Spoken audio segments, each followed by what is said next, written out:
fakti mjek, do më thonë, ta jep një besueshmëri dhe ta jep një kredibilitet ty të vetë pacienti, kur ai ty të qaset me problemi. Roli i mjekut është pikërisht me qenë mas pari duhet me vendos një lloj komunikimi me pacientin, me fitu besueshmërinë e pacientit. Po normalisht me qenë edhe një dëgjues shumë i mirë për problemet që vetë pacienti referon. Aty mjeku duhet me ditë me vendos indikacionin nëse ai duhet me fillu me njerë me antibiotik, nëse duhet me prit njëherë, me pa qysh po zhvillohet, çajo simptomatologji, çajo sindrom e simptomeve, çajo smundje tek ai pacient.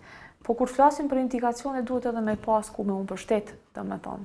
Për shkak se ndonjëherë ndryshe paraqitet klinika një pacienti, ndryshe duket pacienti, ndryshe e referon, domethënë, ose ta tregon laboratori, kështu që duhet me qenë kogja një farë, nëse muj me i thonë, është një farë puzzle, që ti duhesh me ditë një farë lloj mozaiku, me i kap ato, domethënë, krejt këto pjesë të mozaikut, me i bashkangjit për ti me e dhonë një diagnoz mas parit punës të duhun.